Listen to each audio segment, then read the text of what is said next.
Hello, my name is Rodney, and I thank you for attending the Poetics of Empathy and Coral Reef Cultures. This presentation gives me a chance to combine some commentary and images to a poem I published last year in OWL called The Tale of Lusca. Maybe the first thing is to address Lusca. Traditionally, or in its original form, a Lusca is a sea monster, a combination shark and squid. Taking two of the creatures that have been presented as perhaps the scariest things that you can encounter in the ocean, and gluing them together, mashing them together. The end result is that many of the images of Lusca are absurd, especially when you see drawings of Lusca. Even the attempt to make Lusca look particularly fierce and scary ends up as something that is so unbelievably awkward that absurdity enters the picture. And for me, that was really important in a way, because the variety and the strangeness, not just of sea creatures, but also of thinking of coral as seashell animals. So in this poem, I evolved Lusca into that which contributes to coral bleaching and to the destruction of the reefs. The next thing for my path to empathy, at least, was to think about the reef as a neighborhood, to think of it as a barrio. In fact, in one of the early versions of the poem, I called coral bleaching barriocide. I changed it to ecocide as a term that is more commonly accepted, in a way sort of is able to participate in larger conversations and environmentalism. But in the back of my mind, I never really fully let go of the term barriocide, because it reminded me of the mindset that goes into the destruction of neighborhoods. I couldn't help but to think of decisions like the bombing of Dresden, like the destruction of cities and World War II, and of course since then the continuation of attacks and bombardment of civilian populations. So for me, the barrio, the neighborhood of the reef, and thinking of myself as visiting that neighborhood, but also as someone who, by virtue of entering the neighborhood, becomes part of the narrative as well.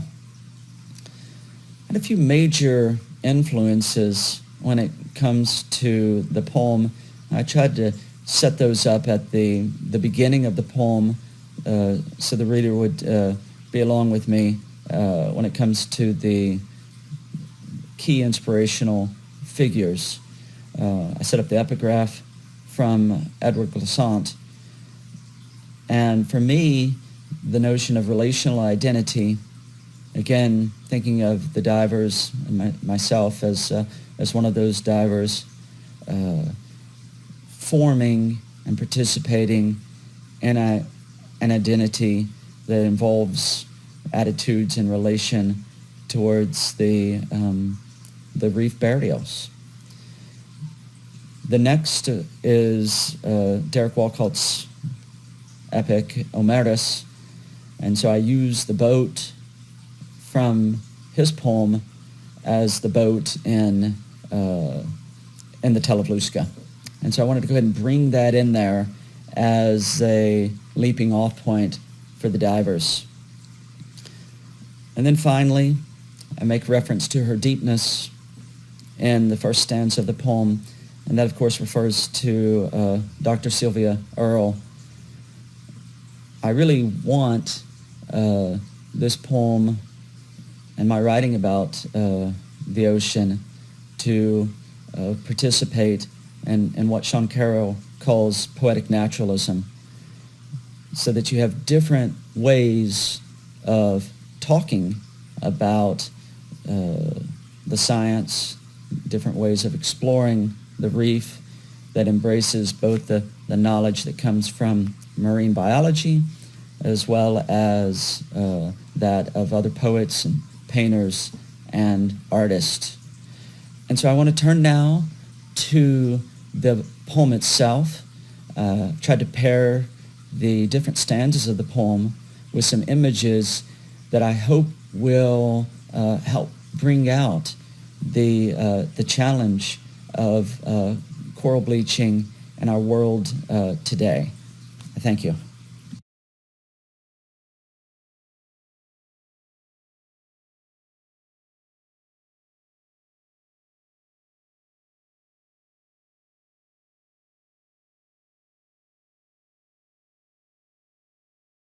The Tell of Lusca.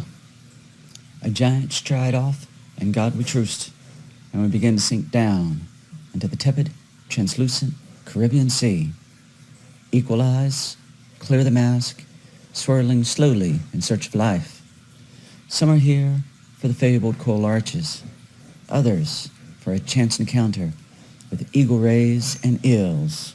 But I am returning to the midwife of my underwater self, the faded blue ink of my dialogue's first entry, in a reef I've known since her deepness taught me to look beneath the waves. But what was, once upon a time, Elsa's crayon-colored reef, with stacks of honeycomb plates and spirals of blushing stars, baskets and barrels, pillars and plumes, has been blanched of life and drained of carnival colors. This used to be a bustling, eclectic barrio with nurseries and schools, old flames and daily strife. You would have liked the locals. They were quirky and eccentric, with the rhizomatic tattoos, the trumpet fish with a twisted snout who played the maritime blues, the four-eyed butterfly fish, rumored to have seen it all, and the enigmatic Picasso fish, whose murals for posterity have been wiped clean by waves of acid bleach. I try to imagine the brilliant fluorescing, the emphatic fireworks before the dying, when desperate corals radiate in psychedelic bouquets of opals, emeralds, and rubies. But the wistful gemstones only melt into the weary glyphs before me.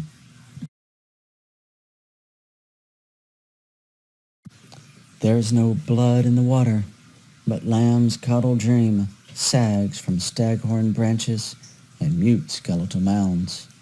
Lusca, it seems, has evolved from a nemesis of sailors to the ecocide of reefs. Its teeth and tentacles, the mystified wick and glorified fuse of Arsinosaurs and Autostophae, the blistered howl and rabid squalls, the shackled bones of christened ships and branded shores.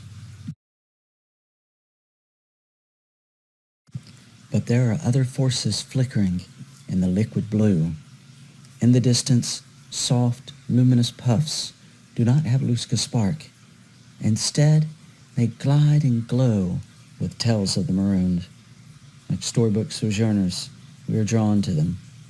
And when we reach the rippled bluff, we witness a flurry of bioluminescent life. Hundreds of them undulating in the fevered sea. A bloom of moon jellies with stenciled lights. Their nude transparency, dazzling and disarming. Their swaying tentacles, a dance of delusions.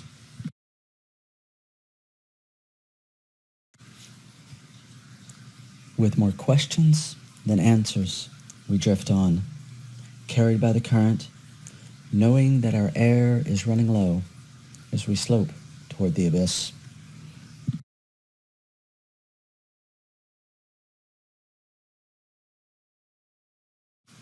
And there, for now, is an unbleached village reef straddling the wall, magenta sea fans, merlot sea rods, and the grooved passages of brain coral, blennies, blue tangs, and hamlets, the saddle and stripe of coupling squid, an improbable flounder with its floating eyes, and a crimson seahorse clinging to a coral branch.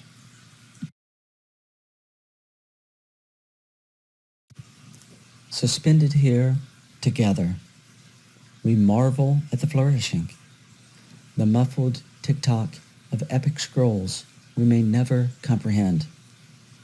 We take photos and ask words to become pictures until the dive watch announces that it is time to go. So we loop back to the realm of Lusca for the safety stop required by the delicate chemistry of our anointed bodies.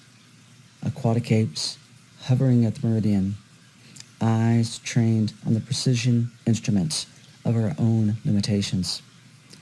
The pristine sky above shimmers through Snell's liquid window, while cascading light masquerades among the cathedral shards below, the etiolated offerings of a tireless and twisted species.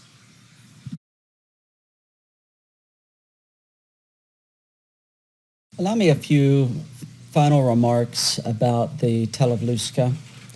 You probably noticed that I left my poor divers there in the water as the poem came to an end. They're sort of stuck in a perpetual safety stop. And for me, the safety stop has indeed always been really one of the fascinating moments of the dive. The safety stop always reminds me of my mortality, even my humanity. The safety stop is required for the divers to get prepared, to be back on land, to be out of water, to be back on the shore, to re-enter the terrestrial realm. And one of the problems with that so often is you go from an incredibly intense, sometimes bizarre 45 minutes of diving, and then you're back on the shore, trying to figure out what to make of it, writing down things in your dive log, sharing the photos with friends and other divers. And yet, like many things, it's somewhat impossible to capture the sensation of coming upon some of the life underneath the ocean. And so I wanted to give the readers and the divers a reminder there at the end that that we need to assimilate these experiences. We need to take time to allow them to settle in, so that we can fully appreciate the reef, or more fully appreciate the life of the reef, and get a little bit closer to empathy, to be headed in the direction of empathy. I wanted this to also be a poem of lights, different types of lights. And I chose the variety of lights, and by doing that, rejected the light equaling the truth. I, of course, wanted to reject that particular association because I feel like that way of thinking is complicit with coral bleaching and climate change. But I wanted to rescue the notion of illumination and insight. In any of these moments of illumination, there's the chance to learn something, to grow in some way. I think for me, one of the most powerful moments of illumination is the bioluminescence of the jellyfish. It's the wonderful book Spineless. If you want to learn more about jellyfish, I highly recommend it. For many people, the experience with jellyfish is something that is negative. A day on the beach ruined if you get stung by the jellyfish, or if a loved one gets stung by a jellyfish. And yet, when you see this marvelous bloom of jellyfish, it really is something out of this world. And it's also very scary. The warming oceans seem to increase the likelihood of blooms of jellyfish, even at the expense of other aquatic animals. So we're trying, of course, to create a balanced life there underneath the sea. The lights, for me as well, speak to the limits of self-interest. And that's one thing that really draws me to the power of empathy. I just don't think self-interest alone will get us to the necessary actions and commitment to solve the coral bleaching, to solve the climate change and the warming oceans.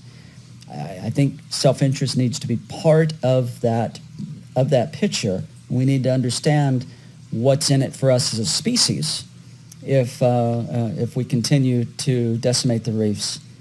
But I think that love of the reef, that love that makes you want to try to imagine what it must be like to be a seahorse.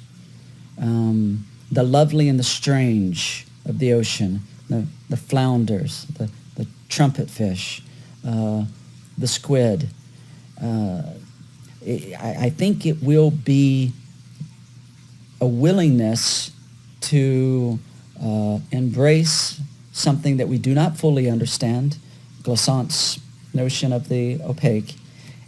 And even though we don't fully understand everything that's going on with the life of the reef, we still know that our identity is in relationship to it, that there's not a separation, there's not even the epic hero. One of the things that I attempted to do in this poem, and I'm not sure how successful I was in doing that, is I didn't necessarily want the poem to be all about the divers. And yet, I did want to begin the poem with the expectations that the divers have and not allow any of those expectations to be fulfilled. The dive they wanted is not the dive that they participated in. They all were looking for something else as they were entering the water. But in the end, they actually encountered that transformational moment, that fateful moment that can really be an agent of changing the way a person thinks about other creatures, about other life, about other ways of going about organizing life. I thank you very much for allowing me to share the tale of Lusca with you, and I look forward to the chance to continue conversation with all of you about poetry and oceanic humanities. Thank you.